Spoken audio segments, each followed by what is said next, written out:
Arts, lifestyle. SNS Online.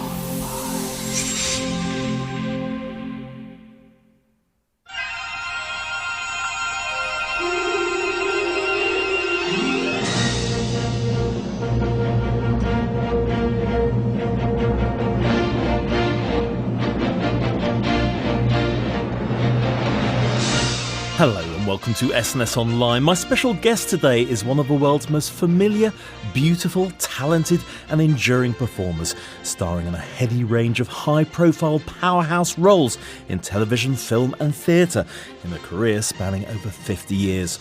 From the horrors of a Singapore Japanese prisoner of war camp in Tenko to Ron Hutchinson's comment on Thatcher's Britain in the glamorous Connie, segueing into arguably the most high-profile role of her life to date as Sable Colby in both 80s super soaps The Colbys and Dynasty. She's also been a bad girl, a vampire victim, a governess that falls under the spell of one Marlon Brando, one of Ken Barlow's numerous lady friends, and has run both a supermarket and an orphanage, the latter of which earned her a Golden Globe nomination. Theatre credits include mesmerising portrayals of both Maria Callas and Princess Margaret. Let's take a listen to some of her work. You'll have nowhere to go, no money. You'll starve by the roadway. And you won't ever be able to see me again, will you, Margaret? Do not call me so. Ah, I forgot. Only after dark. What do you do? Get up! Can't you see she's fainted? Women no faint. Women what? Oh, Christ, this place can't even cry without someone breathing down my neck. Just thought it might help to talk. This your new role, Chief Busybody. That's the way you feel? No, bitches, I'm sorry. Blanche, isn't it? Oh. If she wants to be bloody-minded, let her. Why should I care about a common little tart? Oh, indeed. I am having some of that. My spoon is going in the gravy. My snout is going in the trough. Can you hear me out there? Are you listening? I'm back. And I'm having some of that. I admire a woman who'll pay any price for what you want. So will I. Come to Cuernavaca. It won't cost you nearly so much. But more than my husband would like. There are limits even to his generosity. I can wait. You'll have to. The marriage is strong. It sways a little when the winds are high, but the foundation is solid. Sable, what do you think you're doing with that? Do you recognize this, Jason? Your favorite gun. Blow a hole in a man the size of your fist. How many times have I heard you say that? Put it down before you hurt somebody. Yes, that's the idea. Hurt you like you've hurt me. Sable. You've killed me. You've killed everything we had between us. Hurt somebody. You sanctimonious hypocrite. Blake didn't kill Roger, but whoever did him a favor. I'm sure that the bottom of that lake was warmer than your bed. And I'm sure that you wouldn't even care if Blake killed Freckles the clown. But he didn't. No, he didn't, because you're still alive, and so yearning to be taken care of. What a pity that Blake isn't interested in it. Alexis, if you don't stop, you are going to lose in ways that you cannot imagine. You see, Neville, we must learn not to think in terms of stereotypes. Just because a person is black doesn't mean to say he can tap dance. And just because a person happens to be a nun, that doesn't mean she sings or plays guitar. Or, incidentally, likes children. What are you doing? We're getting out of here. Are you coming with me? If we stay in here, we are going to die in here. No. What's going on? We're checking out of here. Welcome, one and all, to the simply breathtaking Be Still My Beating Heart Stephanie Beacham.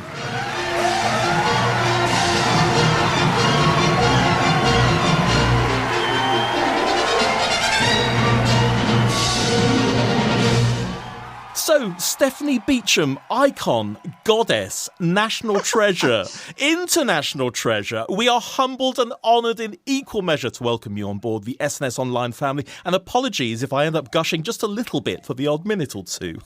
Well, I'm flabbergasted, but thank you. Just to say that I find you so mesmerisingly watchable in all that you do. And what I mean by that, it's clearly not just how beautiful you are, but how incredibly nuanced and detailed your performances are. I mean, it's all clearly coming from years of rigorous training as well as years of honing your craft in the theatre.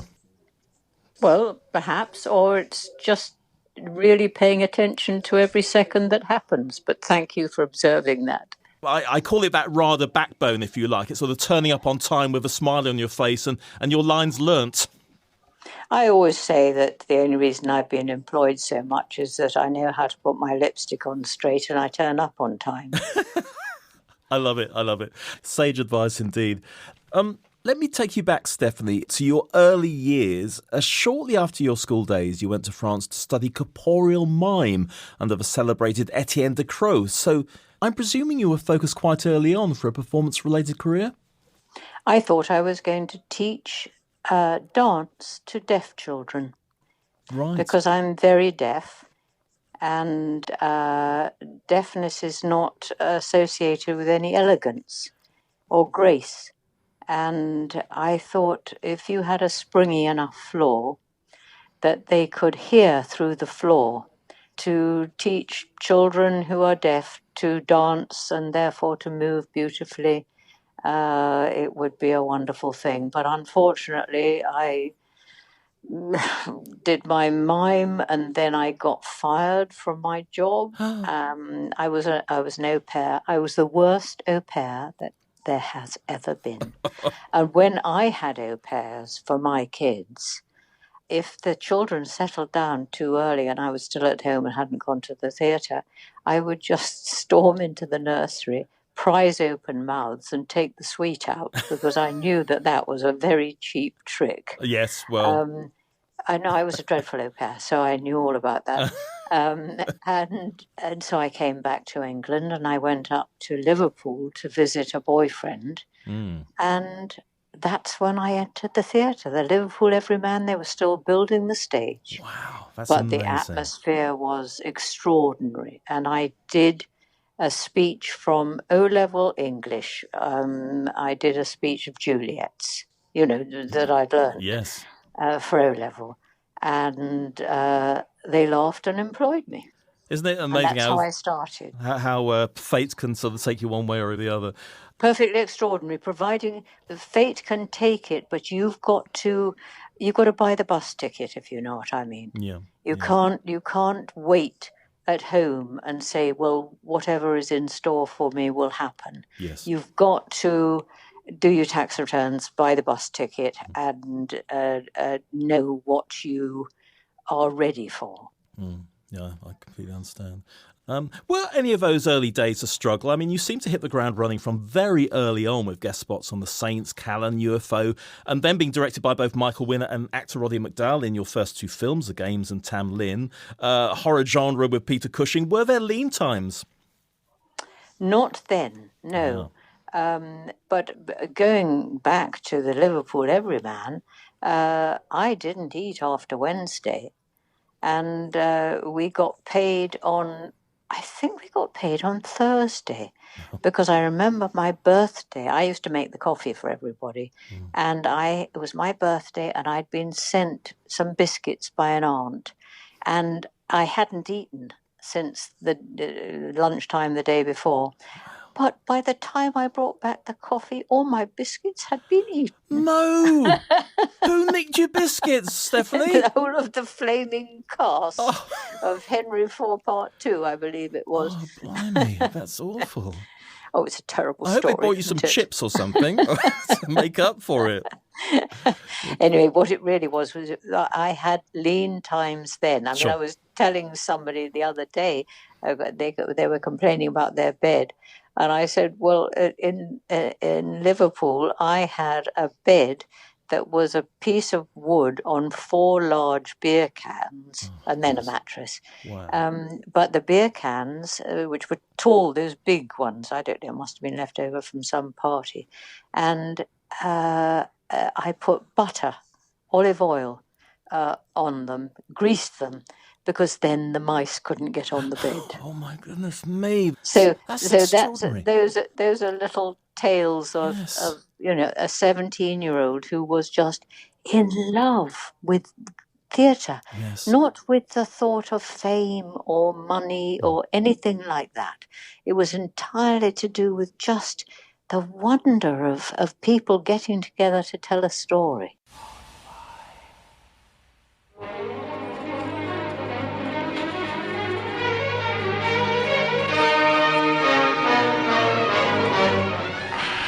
Had I but known in the beginning. More bullshit. You love as you find you can love, and that's all. But all that pain, all the hurt, the dirtiness of it, Quint. Well, what did you think when we started? It was to be kind. It was to be gentle. Do you believe it's not a pain when you're born? Or it's not so when you die? Do you think there's no hurt when you love? Then you're a hypocrite. The Nightcomers, we have to bring that up, starring Marlon Brando in 1971. I mean, to work with Marlon Brando quite so early in your career, that is bonkers. My mother phoned me up and she said, Don, you haven't talked to me for a bit. What's happening? I said, oh, it's wonderful. I'm going to co-star with Marlon Brando. And she said, oh, darling, how lovely, Brandy Marlowe. I must tell Auntie Molly. Never heard of him. Oh, that's hilarious. But he was wonderful, and he was a friend for the whole of his life. He became a friend. I mean, when the Malibu fires happened, he phoned me and just said, I don't mind how many people you've got in your household. If you think you're in danger, my house is open. Bless him. That's wonderful. That's nice, isn't it? Yeah, no, so wonderful. But you knew him so well as working with him. That's wonderful. Yes, we became very good friends. Mind you, he was as naughty as anything. I mean, one time he phoned me up at 4:00 in the morning and said, "Why is your name Beacham?" I said, "It isn't." I said, "It's Beauchamp. It's beautiful fields. It's not beach pig." And another time he phoned me up, 2:00 in the morning, and said, "What was that sonnet you told me the other day?" It sort of didn't have the hours of mere mortals. No, clearly not. It would have meant jail, Quint. Years. I could have done anything to you for what you did to me in the beginning. No. Why not? What have I gained by my silence? Myself. But you've just told Miles you care nothing, that you'd end it now. I need you with me, Margaret. I need you to stay with me. To live with you in your pigsty.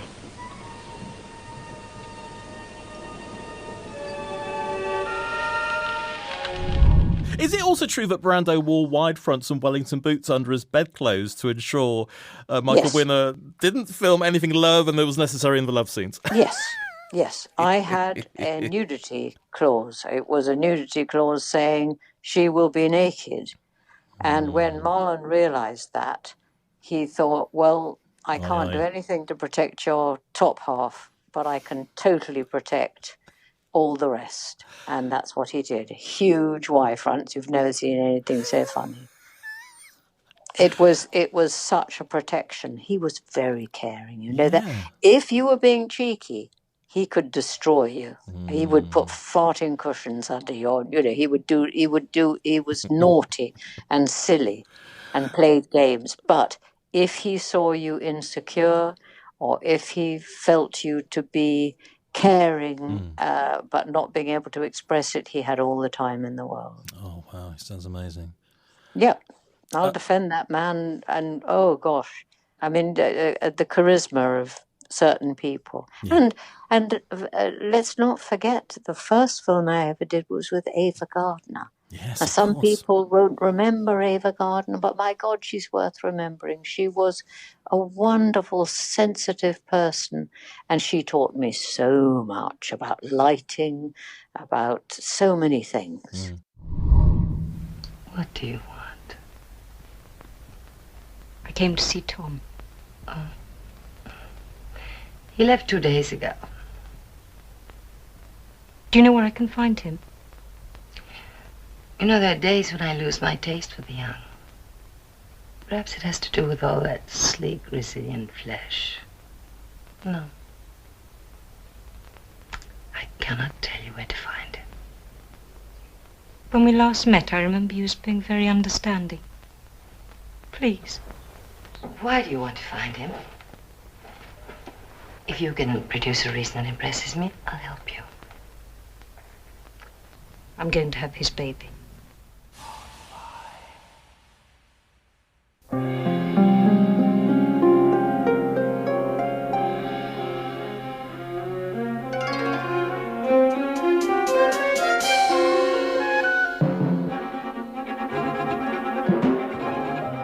We come to Tenko now, which is one of my all-time favourite dramas ever.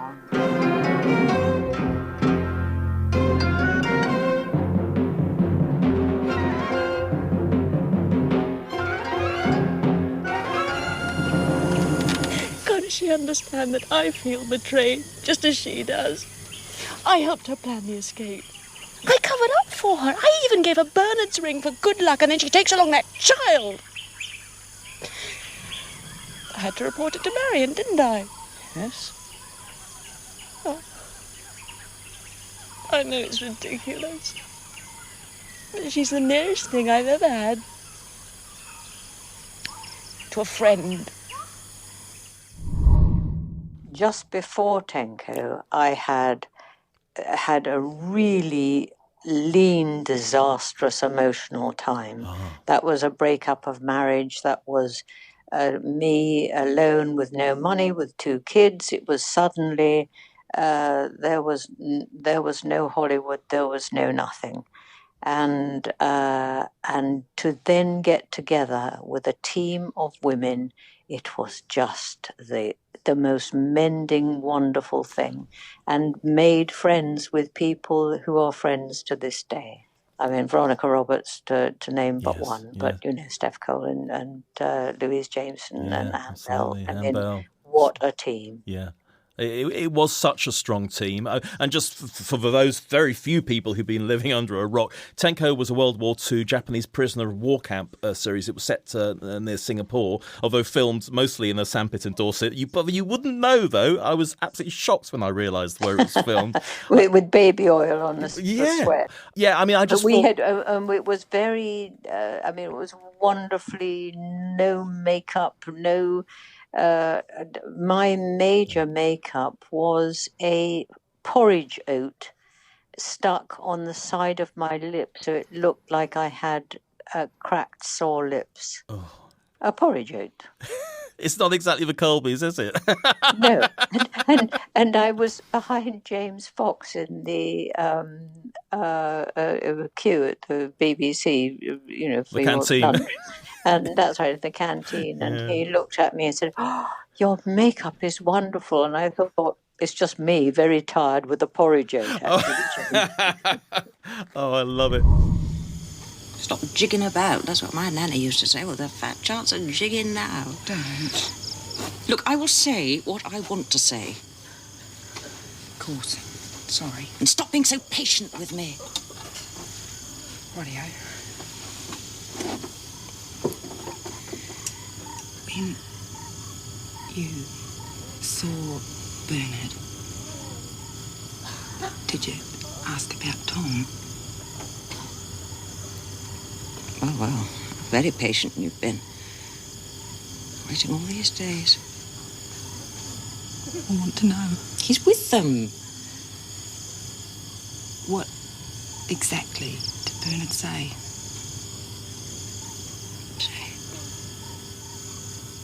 Sorry, he said that he was alive and kicking. Christ. Why does movement have to come into every bloody thing? It's any comfort. You only notice at the beginning. The beginning. Get out. Get out! We also have to flag up the fact that it was a very female-driven show, not only in terms of the front of house, but with Lavinia and everybody. Jill Heim, of yes. course, the wonderful Jill Heim, yes. who I got to know briefly back in the day, and Valerie. I think Paul Wheeler was one of the writers, but mainly it was women. It was the girls, yes. Yeah. And as I said to people at the time, lighting a candle for Rose Miller, because I was so shocked when she had to go. I know. I was very sad, and you're that last episode. You're just so strong in it. It's just acting chops a go, and I've watched that actual episode probably about 5 or 6 times. Oh, thank you. Yeah. Hello. Brought you some flowers. They're a bit droopy. Still not much else, eh? They're very nice. Very, very pretty. How are you? Could be worse. That's the spirit. Oh, would you like me to do anything? I'll plump your pillows, that kind of thing. Thanks, I didn't have any. Oh, no, of course, yeah, silly of me not to notice. How's everything? Sorry, after you. No, it's just that, is there anything you'd like? Like? No, I don't think so. Unless it's to know that Bernard's okay. Oh, surely. Well, I mean, them guards is no marksman. It was just a sheer bit of luck that you got... I mean... What I'm trying to say... What? What are you trying to say? Oh, God. You don't have to. Be so stupid. Be so careful. At no moment, really.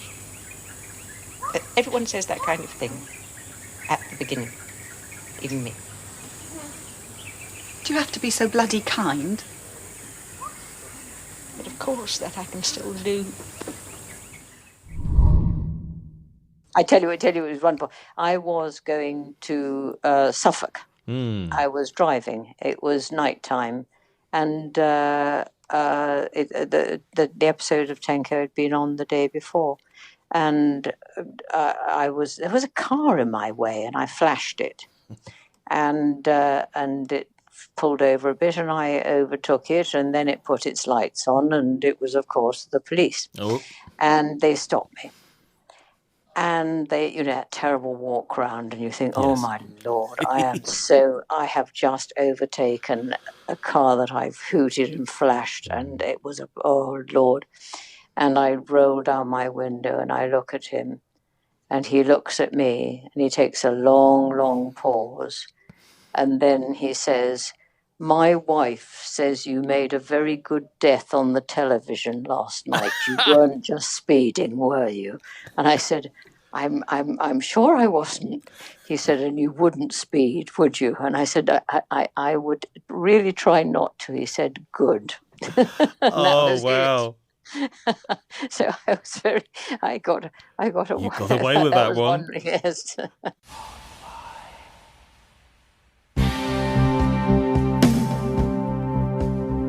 I'm dressed in this, and it's 12 below zero. I'm blue in the face, but I'm out with my hero. So I'm putting on the show. I never read books, they're just Latin and Greek. I'm more into looks, silk, satin, and the chic. I know I'm putting on the show. What are you good at? Fashion. Knitwear. I ran my own chain. Built it up. Ran it. Had it rubbed off me by family, but that is another story, and that one is really boring, not just mildly boring. Well, I can't actually see where we would fit you in. But if we ever need anything hijacked, I'll give you a call. You don't believe me, do you? I did it once, and I can do it again. Ron Hutchison's Connie, which boy. couldn't be more different from Tenko. You look so spectacularly glamorous. Also, a perfect audition for the Colbys. So well timed there.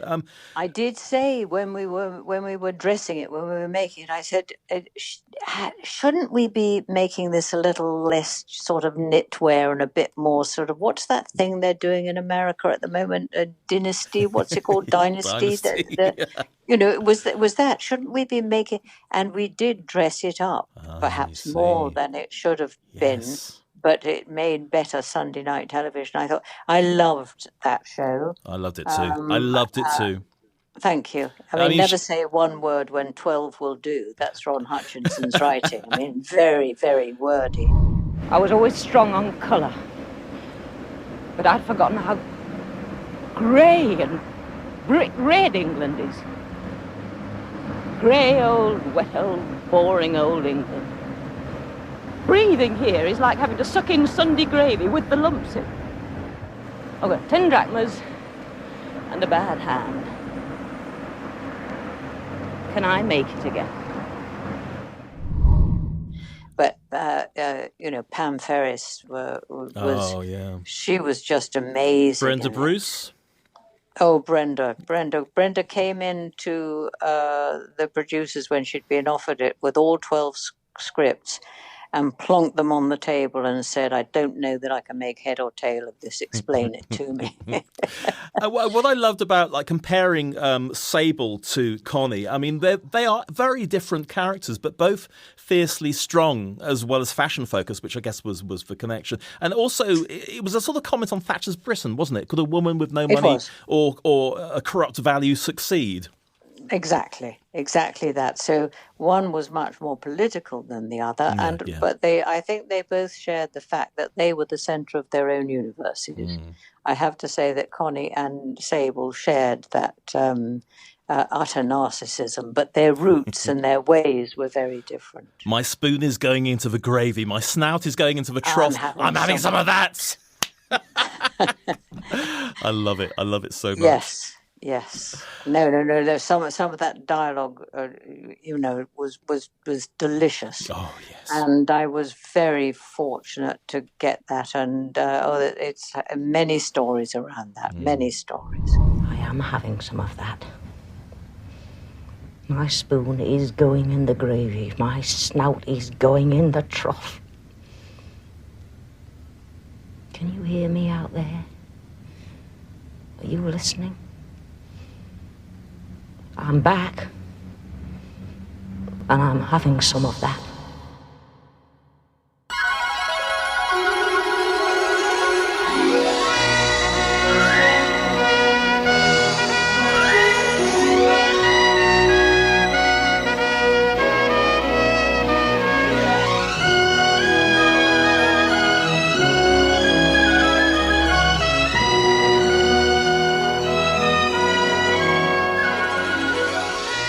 You to wear something special in Denver, too.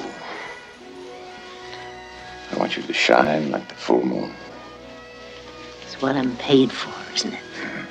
Mrs. Colby, what you've got, nobody can pay for.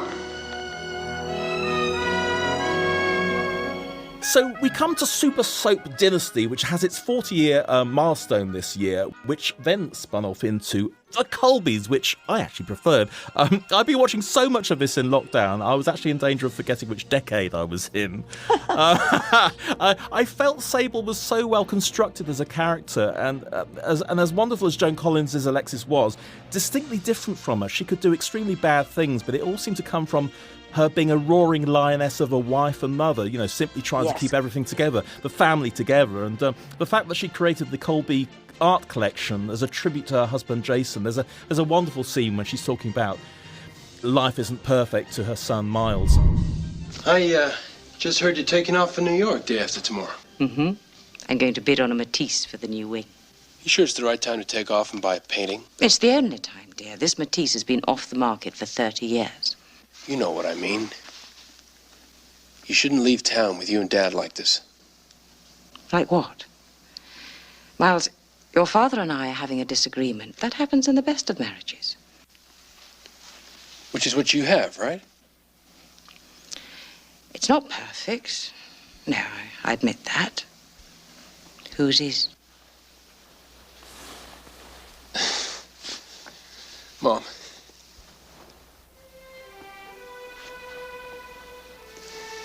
Look, I just want... Perfection. If you find it in marriages or people, you let me know. I have been looking for it all my life. Oh, Mother. And I know where you can find it. There. In art. Do you see that world in there? That is perfect. It needs nothing. It asks for nothing. No one can spoil it or change it or touch it. And in there, and there, that's what the Colby collection means to me. If I can't give your father perfection in his marriage, I can give it to him here. It was very well written. There were moments which were very well written, I would say. I think there were, and if I had any tiny tweaks to be made in the script, I couldn't make them, but I could address them to Charlton Heston, who could change things. Yes. And I loved that show. And what I think really what I felt about it was she could have been just plain frightful. And I thought, if nobody believes that they are bad, I will say Imelda Marcos thought that she knew that the people of the Philippines thought she needed 2,000 pairs of shoes. That Sable knew she was doing right when she was really doing wrong. Yes, yeah. Because of her children. It's that conviction, I think, that drove the believability, if you like, of the character. Thank you. Yeah. Thank you. I'll phone out the kids in the morning. Why? Tell him you're ready to drop your suit against Connie. I don't want to drop it. It has nothing to do with us. It has everything to do with us. When you attack Connie, you attack me. And when she attacks our son, you simply turn the other cheek. I can't do that. You don't see it, do you? You really don't see it. It was amazing fun. Yeah. And it was also glorious to be, I don't know. I mean, when I walked into Paramount Studios and I actually had my name on a parking space next to the studio, not just on the guest parking lot. Do you know what I mean? Really, I just felt so lucky.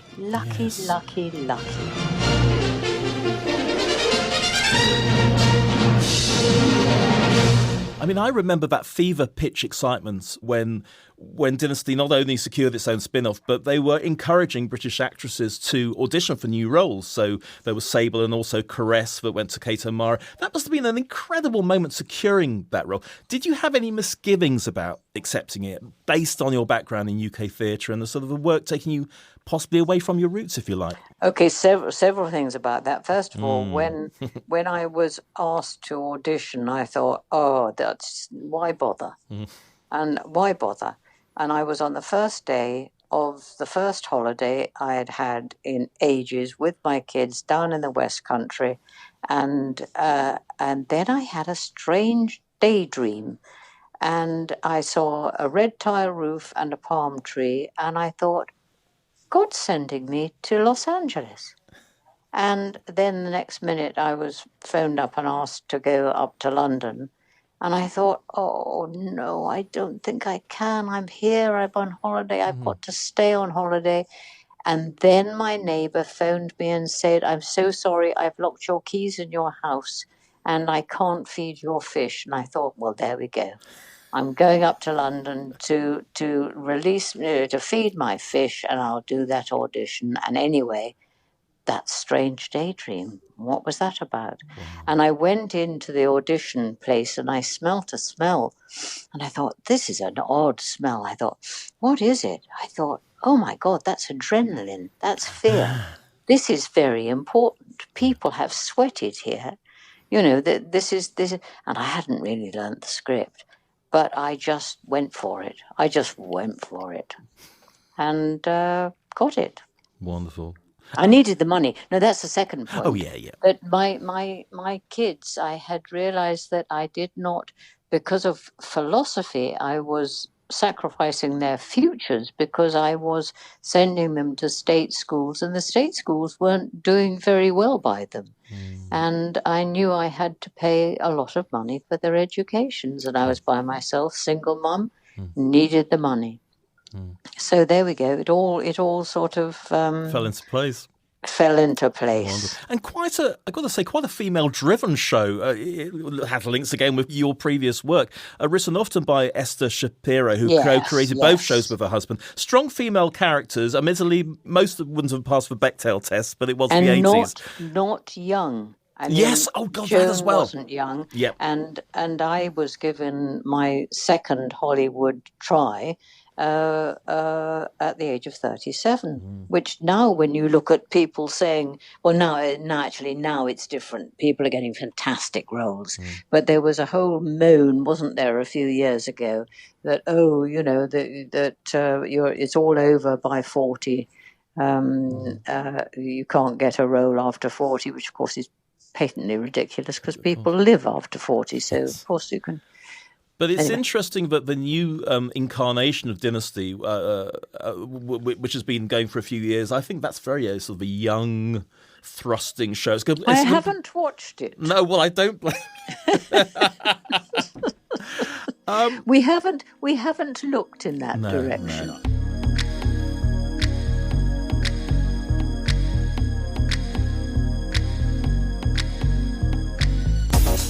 Strike a pose.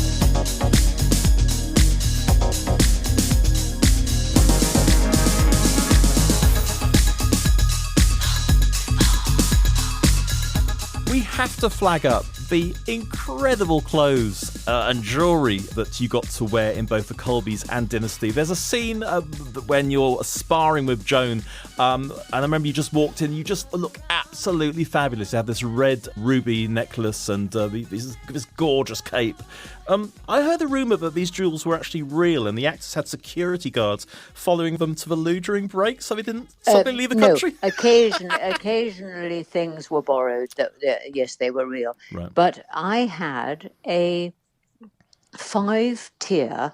It was 5 tiers. It was the size of a sort of miniature sideboard, really, and with at least 20 drawers. And my jewellery, as it slowly started coming, was kept in there. Isn't that ridiculous? I had just the most nonsensical things. But when I first was asked what sort of jewellery I thought Sable would like, I said, well, sort of floppy. I didn't want stiff stuff. And they came to me the next day and said, look, we've located Cartier, but we can't find floppy. I said, no, I just meant sort of movable and floppy. Yes, of course. You know. Anyway, I was pretty happy with all those jewels. Just looked fantastic. And it must have been lovely to come in hitting the ground running, starring the brand new show rather than, guesting in initially in Dynasty. This was your show. Yes, but we started off, literally, we span off from Dynasty. We were all in Dynasty on that first episode. Yeah. And I will never, ever, ever forget that first thing. I had a scene with Linda Evans, and wasn't she supposed to be the duplicates character? But you don't know. I can't remember. I don't know. I don't know. But I had a scene with Linda Evans, and I thought, oh my God, they've told me to put my champagne in my left hand. Are you still there? Yes. They've told me to put my champagne in my left hand, and it's shaking too much. Oh. And also, Linda was on my right, which means I couldn't hear her. Yes, of course. And I said, Linda, do you mind? I hope the lighting cameraman. I thought, this is my first scene. Oh, my God, I'm causing trouble already. And I said, do you mind if I come the other side of you? And she must have thought it was to do with profiles and things, but it really wasn't. But she's so unvain. And then I was able to put my champagne in my right hand, which wasn't shaking. And I was able to do the scene. I thought, phew. But I was overtaken with this amazing feeling, good Lord above, that is Barbara Stanwyck, and this is Hollywood. Yes.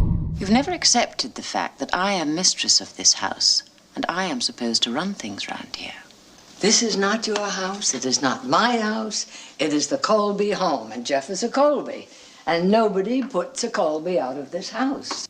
That young man is a threat to Miles' marriage, to the entire future of the Colby family.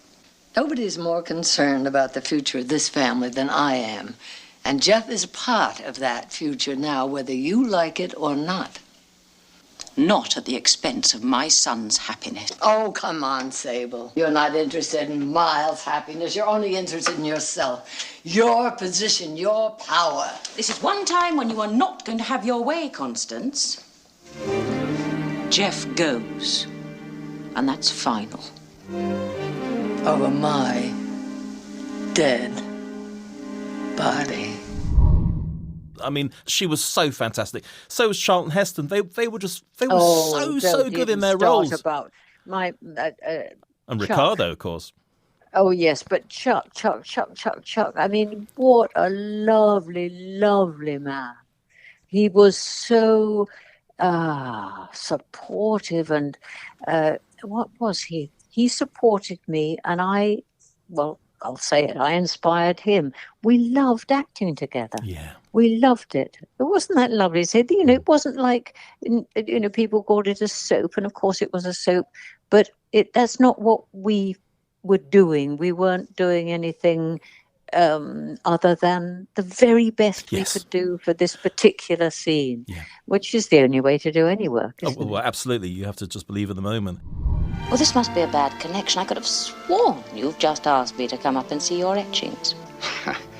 Well, old lines are like old masters. Familiar, but rewarding. Ricardo Montalban as well.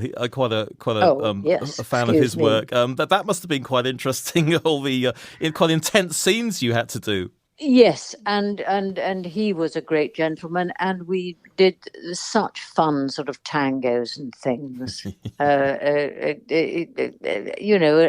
I did feel that they dressed me. I mean, Nola Miller dressed me so beautifully for some of those scenes.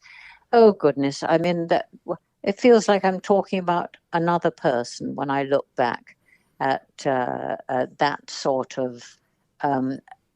Costuming. I sometimes just rewind your scenes just to watch you do the scene again and to enjoy the dress and the jewels and just the whole experience, because it's you're so kind. A bit of a fan of it. And do you think it deserved another season? I mean, yes. Yeah. I thought it was absolutely tragic going up in fairyland, UFO land. But the thing is that I think the attention was too spread. Yeah. And between the two shows, you mean? Yes, and Dynasty was suffering.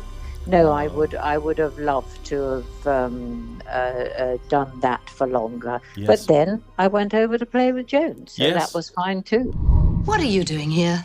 Redecorating this hotel I've just bought. You bought? Yes. Didn't your friend Dexter tell you? I sold this hotel to Pavilion Resorts. Mm-hmm. I own Pavilion Resorts, so now I own the Carlton. Really? Well, you may have bought more than you bargained for. Why did you buy my hotel? But that's what Pavilion Resorts does, darling. It acquires run-down properties that have been poorly maintained, like yourself. And quite a different Sable then. Well, she had evolved since the divorcing her husband, and the focus was very different. I know, but it was different. And I felt when I was in my own palace, Yes. that it was a very different feel. Sure. But hey, there's no complaining. That's show business. It's show business, and who's lucky to carry on like I was able to.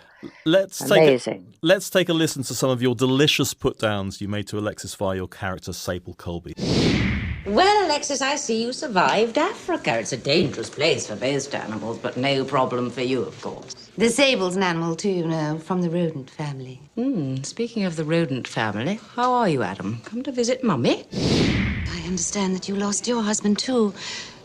Traded you in for your sister, didn't he? Should I be sorry about your husband? Oh, no, he was sorry enough without having anybody else's help. Well, death is a simpler solution than divorce. Honestly, darling. First Cecil, then Sean. I understand why you're not on the dance floor, Sable. You might trip over your tongue. You two again? Good Lord, Alexis, I don't know why you don't grow a pouch and carry him around like a kangaroo. Pouch? You mean like the one that you're developing? Women don't kill handsome young men who are madly in love with them. And if anyone had ever been madly in love with you, you'd understand that. Actually, I didn't need to cat around when I was married, and I do hope your blatant adultery won't lead anyone to think that Blake killed him. You have no life of your own, so you come to Denver to try and take mine. First, my hotel, then my ship. And you're drunk. Well, that may be. But tomorrow I'll be sober, while you, alas, will still be you. Jet lag has apparently dimmed your bulb more than usual, Alex. I want you out of here in 30 days. On whose orders? On court orders, if I have to. And if I have to, I'll nullify the sale. I won't be kicked out of my own home. Kicked out or thrown out, the choice is yours. I really don't care how you go, but you will go. Alexis out for the count there, but I'm sure she'll be back in the next round. Fantastic stuff. Love watching all those. What was it like working with Joan Collins then? And also John Forsyth and Linda Evans, etc., when you joined the parent show permanently? Well, obviously one was entering their show. Yeah. But I had got a couple of years under my belt of being the character I was, which was extremely lucky because it meant that it was Sable and Alexis. They both knew who they were. It wasn't, they were established people, so that was nothing but fun. But I definitely knew that I was entering Joan's land. Yeah. And I was quite nervous about the thought. And it was even suggested to me that I might not enjoy it. But I did. And she was a doll. I mean, when I first arrived in Hollywood, she sent me flowers. She said, "Is there anything that you need, to find your way around or in any way?" Yes. No, she was nothing but wonderful and has stayed a friend since. That's lovely. Because, of course, she wasn't keen to guest in the Colbys because she was concerned it was going to confuse the viewers. She wouldn't. She wouldn't. And no, I mean, Joan knows her territory and she holds it. And that's great. Yeah. That means that, it's not some woolly person there. It's you got a fabulous sword fight going on. It's great. John Forsyth was the backbone of that show. Consummate actor. Was consummate, professional, lovely man, and Linda Evans, a much underrated actress by herself. It was a bit like Ava Gardner. Ava Gardner never thought she was a good actress, and I don't think Linda ever thought she was as good an actress as she actually is. Interesting. Yes. Because I always compare her smile to Julia Roberts. There's certain people who light up the screen. You light up the screen, but in your own very distinctive way. But I compare Julia Roberts' dazzling smile with that of Linda Evans. There's so much warmth that comes through the screen. She was so well cast. There's so much warmth that comes through from Linda. She is a very lovely woman, as soft-spoken as she is when she was doing Crystal. A very, very lovely, special quality, and a very warm person. And she was the person that first introduced me to fluffy slippers. Because when I first met her, I thought, Madam, what are you doing wearing those terrible slippers? I only had to spend a few days in those high-heeled shoes to find out why in between takes Linda Evans wore her fluffy slippers. That is adorable. I'd love to find some photos of that.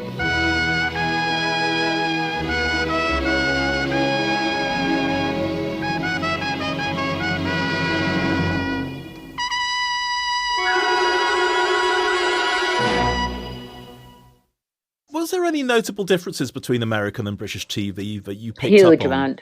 Huge amount. Okay. You only have to think of the fact that in America then, I don't think they do it so much now, 26 episodes would be done in a year. Whereas in England, if you got 10 episodes in a year, that's a lot. Yes. In England, you write ahead, and when you're going to start something like Connie, you're reading all 13 episodes, whereas you only get a breakdown of your character and 1 or 2 episodes in America. So it's one that they can, and they had 12 people writing. You know, it's a different approach. It is more factory, or was on that sort of show, more factory with bigger production. I would say that crews are the same the world over. Oh yeah, crews are crews, and they're the best. I mean, it's slightly different, say, in Italy, because you definitely have the lighting guy telling the sound people what to do and the sound people having opinions about the lighting. But, you know, generally crews are crews. But the sort of ethos behind it is, let's get something that will go into syndication, is the attitude in America. And in England, it's how many shows will this idea really support? Like Fawlty Towers only being, 12 episodes? 12 episodes. Extras the same, and The Office. Yeah, absolutely. Just while we're finishing the Dynasty thing, I do have to flag up the Dynasty Facebook page, who I think will all be listening to this. They put up posts, and so do I. My good friends Mark and David went down the aisle to the theme from Dynasty. Oh, and Steve, David, Neil, and Dallas the dog have to be referenced as well, because they'll be listening to this. So I just thought I'd get that in. What sort of dog is Dallas? I'm not sure. It's I'm not very good at describing dogs, but he's gorgeous. Oh, it must be very ugly. No, Dallas. it's gorgeous doggy. It's a gorgeous doggy. SNS Online presents the soundtrack of your life. So it's time for the soundtrack of your life now, where you get a chance to pick a track, Stephanie, that might resonate professionally, personally, or just because it makes your feet tap. What have you got for us? Forever Young, Bob Dylan. And is there any particular reason? Well, why not? Stay forever young.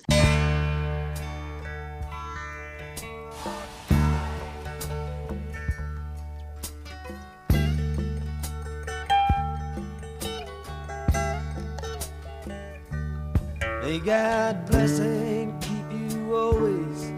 May your wishes all come true. May you always do for others and let others do for you.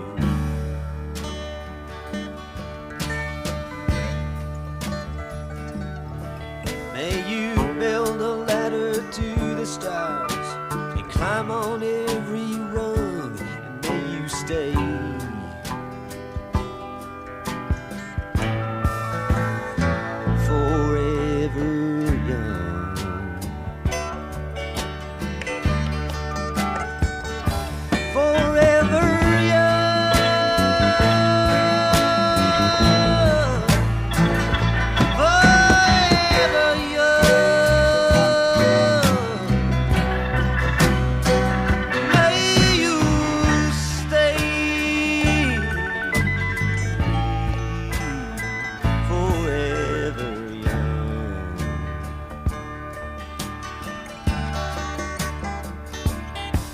May you grow up to be righteous.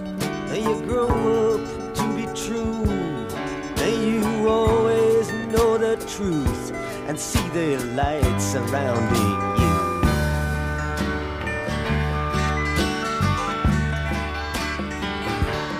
May you always be courageous. Stand upright and be strong. And may you stay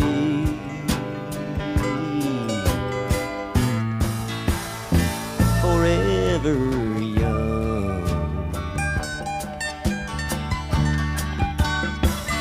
Forever young. Forever young.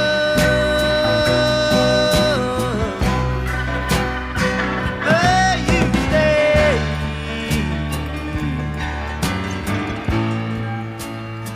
forever young. Bob Dylan and Forever Young. You're listening to SNS Online with today's special guest, Stephanie Beacham. So, after Dynasty, you worked on other Aaron Spelling shows, also The Wolves of Willoughby Chase, Star Trek, like Joan Collins. You got to guest as, I think, Moriarty's holographic wife. Yes, what a joy that was. Fun.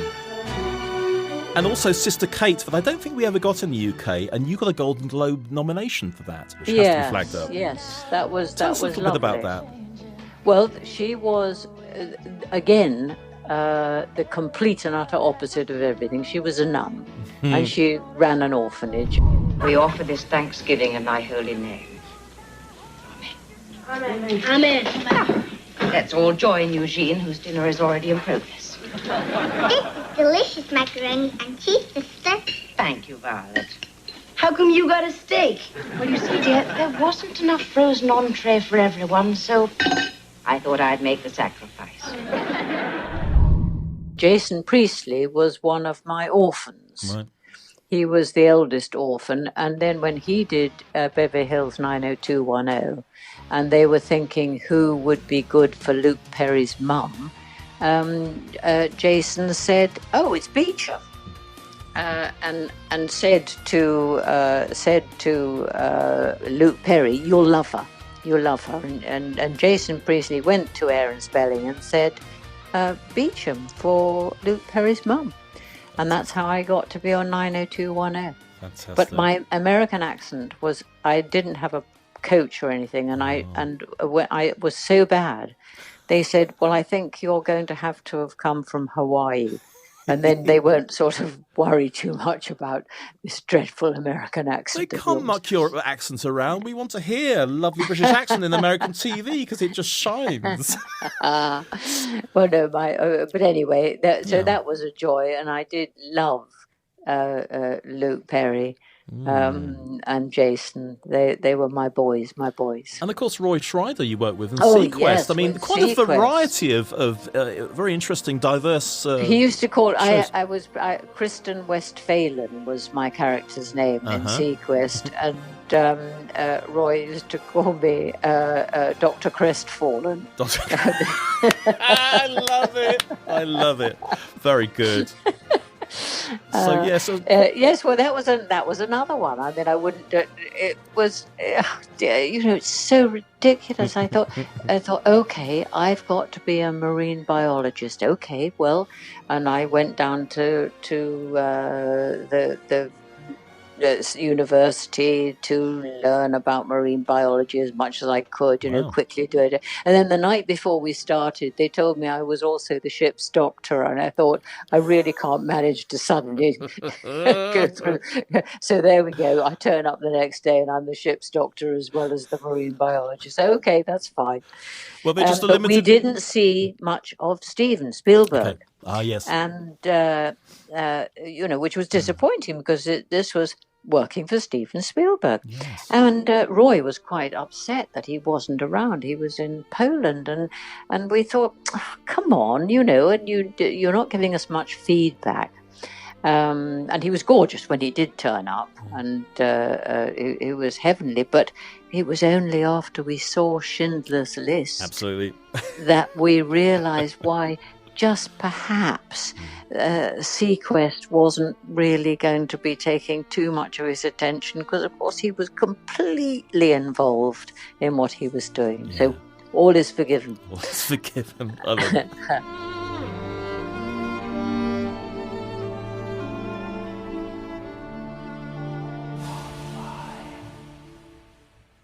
Then you have quite a lot of work in England. I don't know if you moved to the UK at certain points, but I came back because I came back to and based myself back here most of the time because my mother was ill, and I wanted to be able to talk to her every lunchtime and say, "Did you have a nice lunch?" And isn't the weather dreary today, or isn't it good?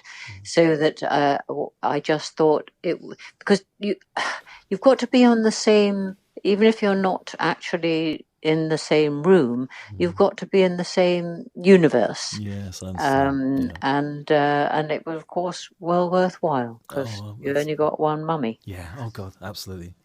Running through some of the wonderful parts you had in the UK, Coronation Street, of course, Trolleyed. You did a couple of reality shows, Strictly Come Dancing and Celebrity Big Brother. Bad Girls, I particularly wanted to focus on.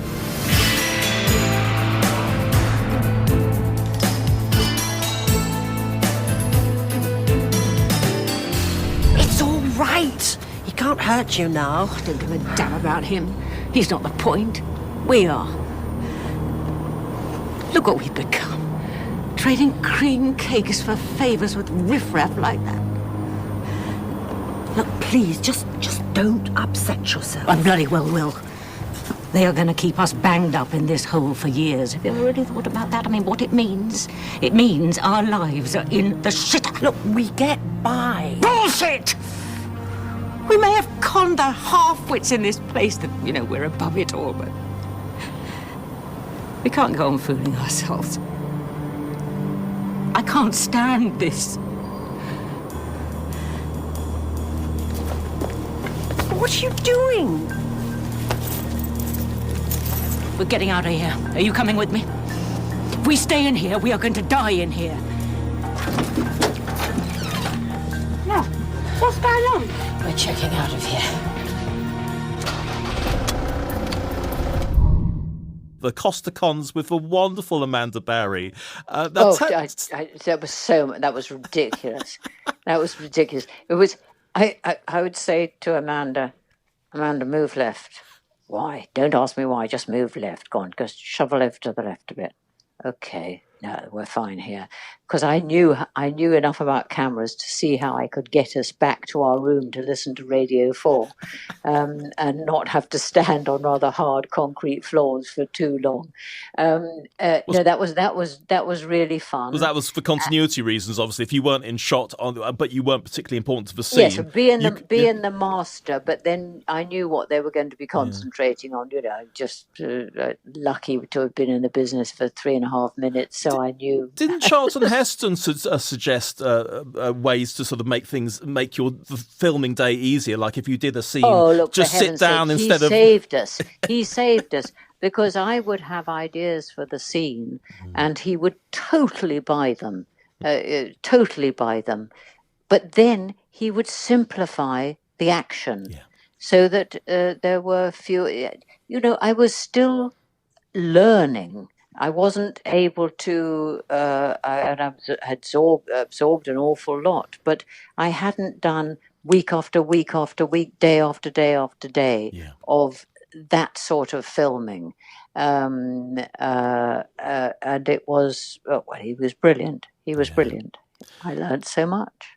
So Bad Girls, any other memories? I mean, again, another female-driven show that you got to be involved with. Yes, and again, what a load of fabulous talent. Absolutely. And Amanda. I mean, we were just so silly together. Scratch and Sniff.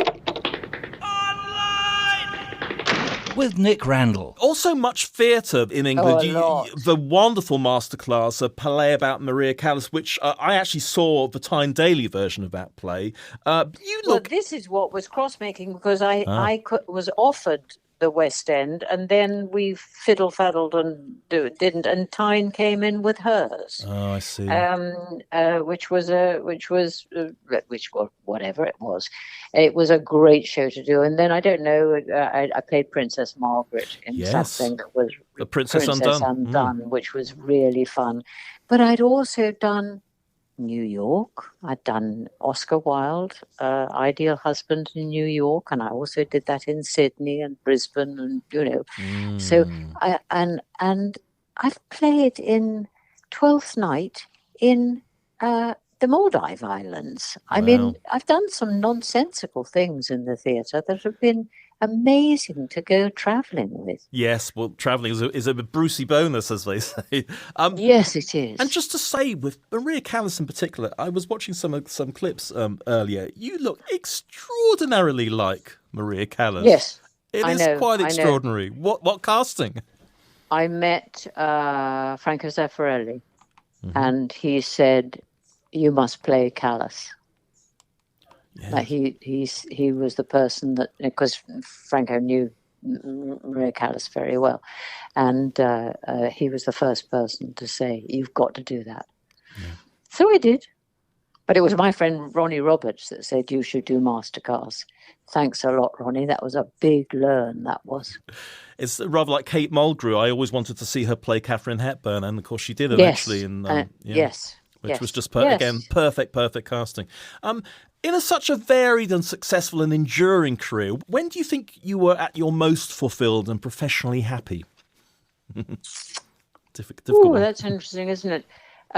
Well, there would be, in any filming day, there would be about 3 seconds when I knew, deep in the tingle in my skin, that was it. Yep. And in a theatre show, gosh, you have to be doing it for about 6 weeks before you actually think, Act 1 and Act 2 seem to work this evening, but tomorrow I must work on. There's so fulfilled. Just all the time, really. Oh, yeah. You were involved in launching the Sense National Deaf, Blind and Rubella Association Fill the Gaps campaign, which aimed to give the elderly the support they need to maintain a good quality of life. So that was obviously very personal for you because of your hearing loss. Was it more sort of socially isolating more than it affected you professionally? I think it didn't do it to me. I did it to myself in terms of the isolation. Is terribly tiring to be having to lip read and the sound all coming in on one flat wall. I understand that I hear like a primitive painting. I've never heard in stereo. Yes, cool. So, and it's tiring, so that the noise that somebody else is making across the room comes in on the same flat plane as the person talking to you. Yeah. And it's very hard for people with hearing both sides of their heads to understand that, because that's what it is. I've just got one completely deaf ear, and the other one is very good. But it means that my hearing is only on one side. I nearly get run over on a daily basis because I don't hear the traffic. Of course.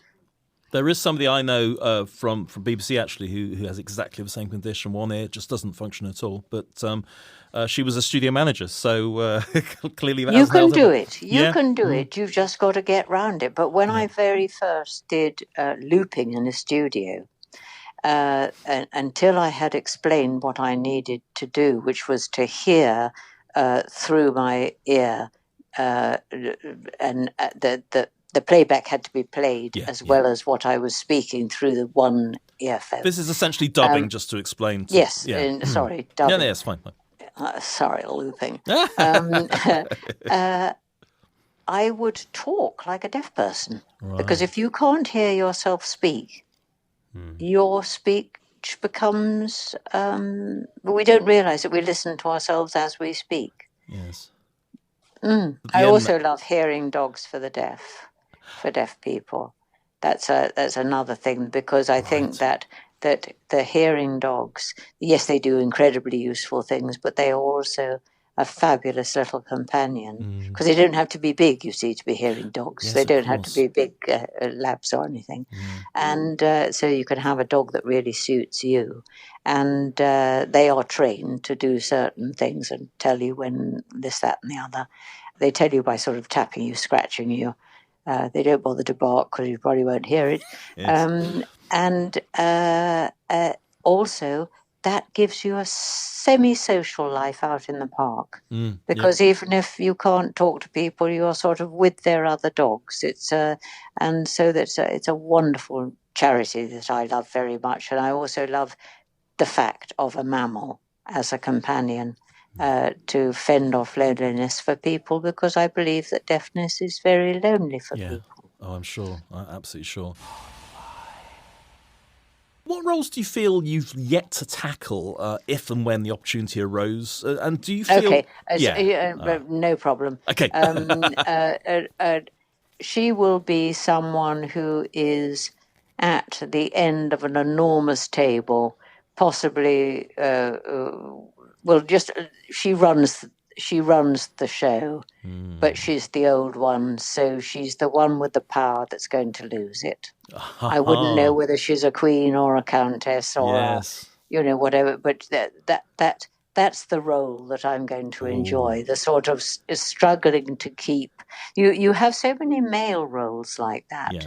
Men struggling to keep their their power. But I fancy one of those. Well, Game of Thrones sequel or prequel is coming up, so everybody do listen to this and contact Stephanie. Do you feel women of all ages are far better served than they ever used to be, or do you feel there's still much further to go?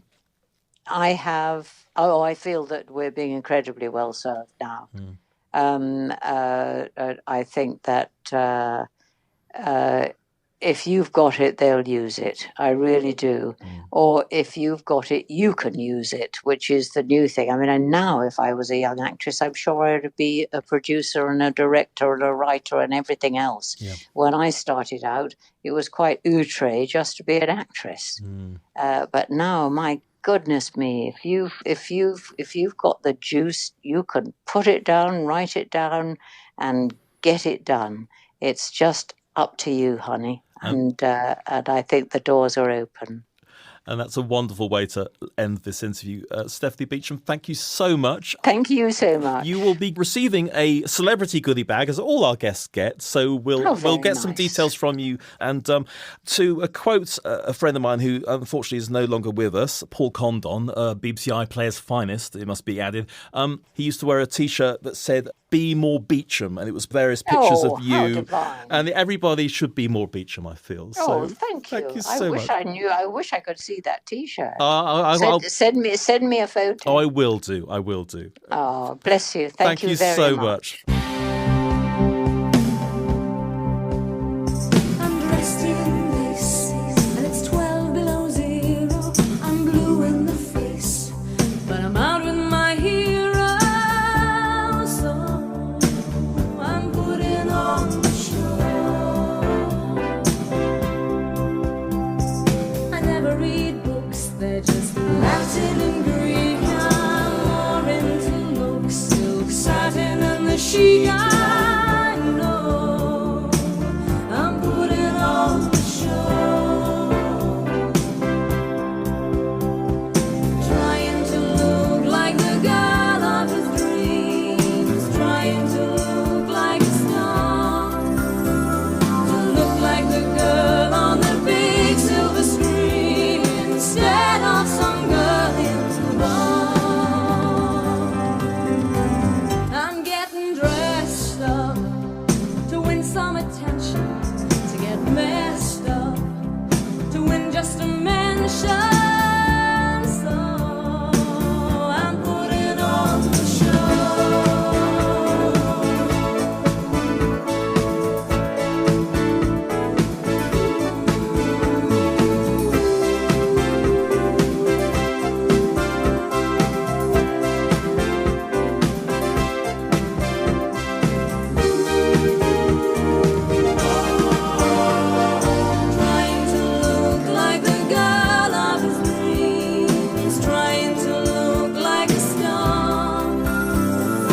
look like the girl on the big silver screen instead of some girl in the bar. I'm dressed in lace, and it's 12 below zero. I'm blue in the face, but I'm out of my hero, so I'm putting on the show.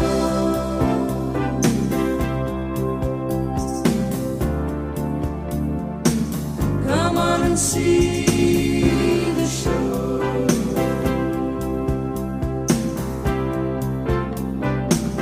Roll up and see the show.